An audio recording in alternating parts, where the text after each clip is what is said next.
inyong pambansang friendship ay mag-share ng isa sa ating mga paboritong kainin sa umaga o sa breakfast. Ito ang pancake. Ang ating mga ingredients ay syempre napakadaling hanapin sa ating pantry, no? Pero meron tayong i-reveal sa inyo kung paano natin mas mapapalambot o mapapasarap ang ating pancake. Samahan ninyo ako, at kung hindi pa kayo nakasubscribe sa aking channel, please subscribe to our channel at Mrs. Daco, and please like, share, and comment down below kung meron pa po kayong mga ibang katanungan. Ito po ang inyong pambansang friendship. Tara po, tayo na'y magluto!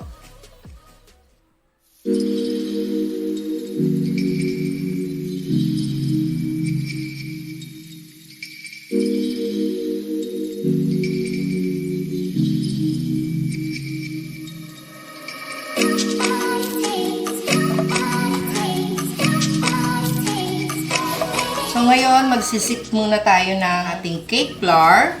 4½ cups of cake flour. Sasama-sama na natin yan.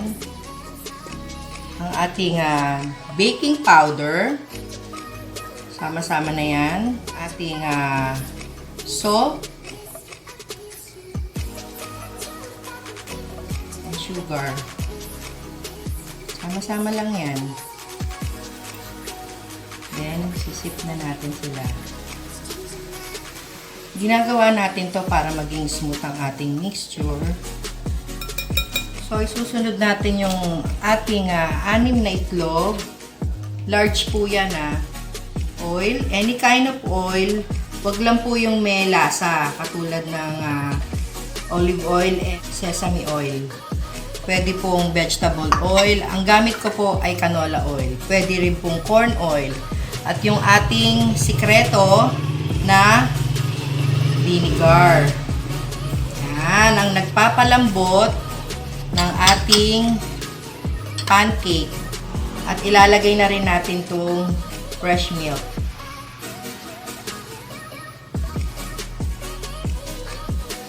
Halo-halo lang po yan.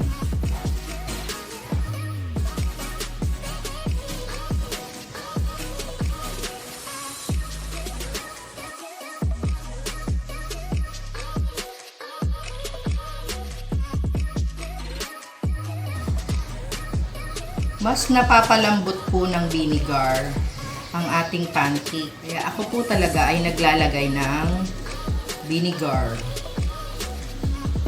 Subukan po ninyo and then itag po ninyo ako kung kayo po ay gumawa rin ng ganito, katulad ng aking recipe.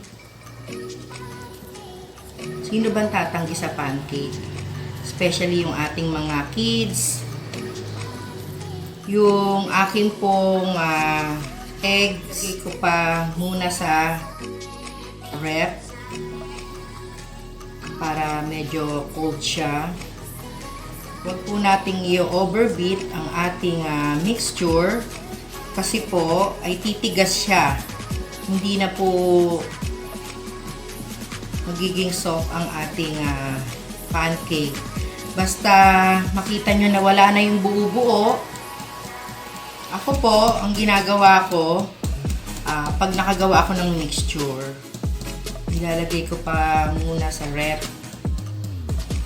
Mas nagiging fluffy ang ating pancake kung overnight. Pwede natin siyang i-overnight para anytime na mag-crave o may humingi na magpa-pancake, naka-ready na po ang ating pancake. Yung texture po ng pancake, nagiging fluffy po. Okay na siya. Wala nang buo-buo. So, ngayon gagawa na tayo ng buttercream. Meron tayong 2 cups of butter. And then, yung ating powder sugar na half cup. Then, gagamit tayo ng hand mixer.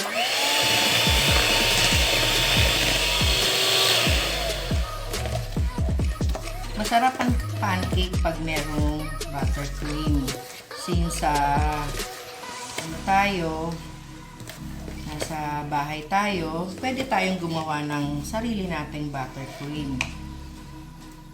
Sa paggawa natin ng buttercream, guys, kailangan natin ng patience.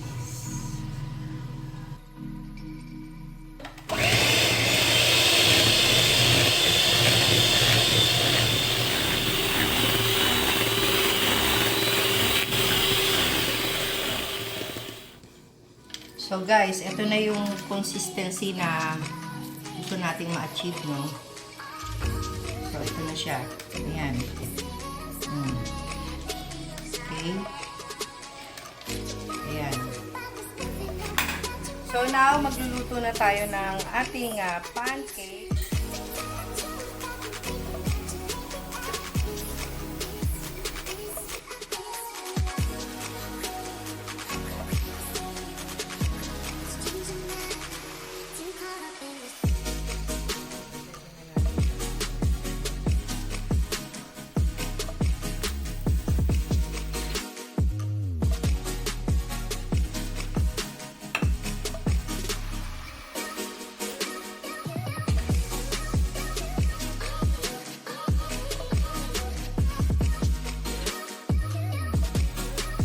So, pag nakita nyo nang nagbabubbles na siya, yan, may butas-butas na siya,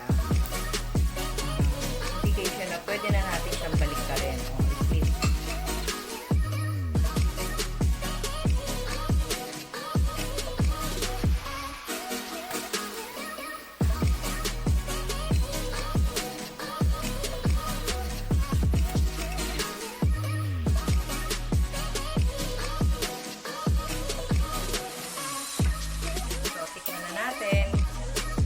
Maglalagay na tayo ng ating buttercream. Ganito lang kami maglagay ng buttercream, guys.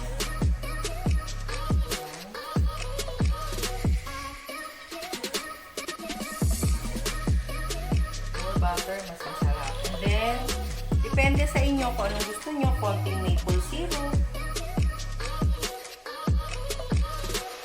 Or, pwedeng itong choco caramel.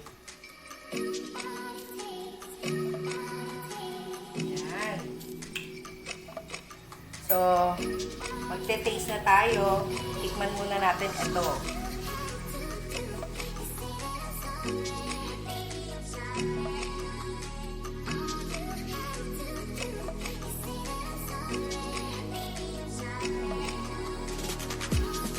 Guys, na kayo, yung lambot niya, ibang iba sa ordinary pancake na typical na ginagawa natin. So, pwede nyo nang ipagkalat yung ating secret ingredient.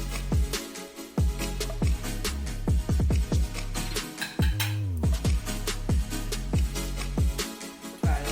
Favorite ko talaga to.